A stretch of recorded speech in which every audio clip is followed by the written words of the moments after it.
श्री शिवाय नमस्तुभ्यम हर हर महादेव। आज है 26 मई 2024 और हम आपको बता दें 27 मई से गुरुजी पंडित प्रदीप मिश्रा जी की अगली शिव महापुराण कथा शुरू होने वाली है।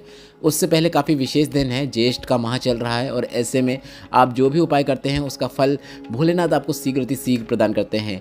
ज्येष्ठ का माह बड़ा माह माना जाता है, ऐसे में किए गए उपायों का फल भी आपको अधिकता में ही प्राप्त होता है। गुरुजी पंडित प्रदीप मिश्रा जी ने एक रविवार सोमवार वाला विशेष उपाय की जानकारी दी थी जिसे आप आज कर सकते हैं। यह उपाय आप आज दिन भर कर सकते हैं। साथ ही हम आपको एक और गुरुजी पंडित प्रदीप मिश्रा जी का बताया कार्य में सफलता वाला उपाय की जानकारी भी देंगे जिसे आप आज रात तक या फिर शाम तक भी कर सकते हैं। इस वीडियो में बताए गए सभी उपाय हम आपको वीडियो के माध्यम से करके बताएंगे। आप चाहो तो कोई भी एक या फिर अपनी आवश्यकता के अनुसार दोनों उपाय भी कर सकते हैं। पर एक बात तो तय है, अगर आप इस रविवार में और आने वाले सोमवार में गुरुजी पंडित प्रदीप मिश्रा जी को बताया यह उपाय करते हैं तो आपको अधिकता में ही फल प्राप्त होने वाला है, आपको लाभ ही प्राप्त होने वाला है। बढ़ते हैं पहले विशेष उपाय की ओर। गुरुजी ने मथुरा में हुई गोपेश्वर गोपी शिव महापुराण कथा में एक विशेष उपाय की जानकारी दी थी। अगर आपको वह उपाय पता नहीं है तो आप वीडियो में देखकर भी समझ सकते हैं कि यह उपाय आपको किस प्रकार से करना है।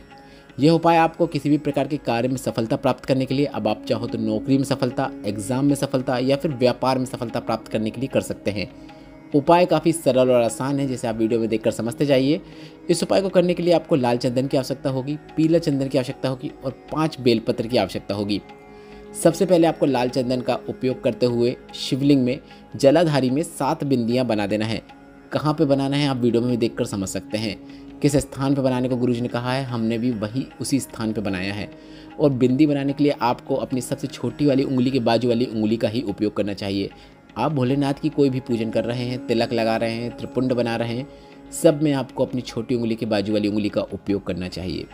अब आपको 7 बिंदी बना देना है। इसके बाद आपको माता अशोक सुंदरी के स्थान पर पीले चंदन का उपयोग करते हुए 5 बिंदी बना देना है।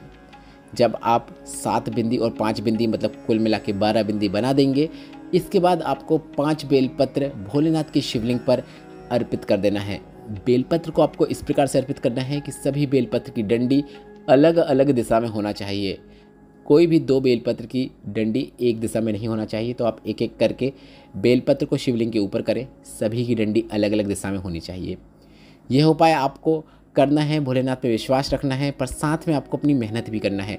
जिस भी क्षेत्र में आप आगे बढ़ना चाहते हैं, सफलता प्राप्त करना चाहते हैं, आपको अपनी तरफ से कर्म पूरे करना है और फिर आपको भोलेनाथ का साथ मिलेगा और आपका लक काम करेगा और आपको उसमें सफलता देखने को मिलेगी। गुरुजी ने कहा बेलपत्र को चढ़ाने के बाद आप अपने दिल की बात भोलेनाथ से कहिए और उसके बाद घर आ जाइए। इसके बाद आप अपने एग्ज़ाम या फिर उस कार्य के लिए निकल जाइए, आपको निश्चित सफलता प्राप्त होगी। यह विशेष उपाय आप कभी भी किसी भी दिन कर सकते हैं जब आप कार्य में सफलता प्राप्त करना चाहते हैं। बढ़ते हैं दूसरे विशेष उपाय की ओर। गुरुजी पंडित प्रदीप मिश्रा जी ने एक रविवार सोमवार वाला उपाय बताया था जो आपको शूल टंकेश्वर महादेव का नाम स्मरण करते हुए करना होता है। काफ़ी सरल और आसान उपाय है, हम आपको शॉर्ट में बता देते हैं, ज़्यादा लंबा नहीं खींचेंगे। इस उपाय को करने के लिए आपको एक तांबे के कलश की आवश्यकता होगी। अपने घर से ही रविवार के दिन मतलब आज आपको सूर्य भगवान को अर्घ देना है। सूर्य भगवान का नाम लेते हुए या फिर सूर्य भगवान का कोई भी मंत्र का उच्चारण करते हुए, जैसे ओम सूर्याय नमः, ओम सूर्याय नमः, ऐसे आप स्मरण करते हुए आप सूर्य भगवान को अर्घ दे सकते हैं। अर्घ देते समय बस आपको इस बात का ध्यान रखना है, कलश आपके सर के ऊपर होना चाहिए, ना कि आपके सर के सामने। ऐसे आपको कलश को सर के ऊपर रखना है, वहाँ से धार बनाना है और बन सके तो धार से सूर्य भगवान के दर्शन करना है। अगर नहीं कर पा रहे हैं तो कोई दिक्कत की बात नहीं है, उनकी रोशनी आप पर धार से होती हुई आ ही रही है। इसके बाद इस कलश को आपको धोना नहीं है, इसको आपको संभाल के रख लेना है।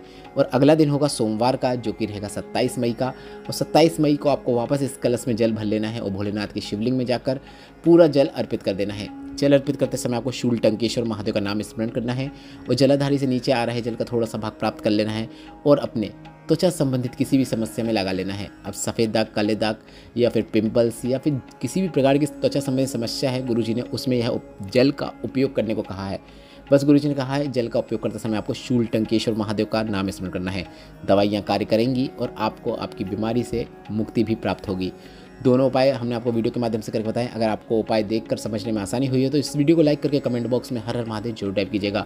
और व्हाट्सएप चैनल में ज्वाइन होने के लिए हमने कमेंट बॉक्स में लिंक दे दी है, उसमें भी ज्वाइन हो जाइए। उसमें भी हम बहुत सारी उपयोगी वीडियो और जानकारी आपके साथ शेयर करते रहेंगे। श्री शिवाय नमस्तुभ्यम, हर हर महादेव।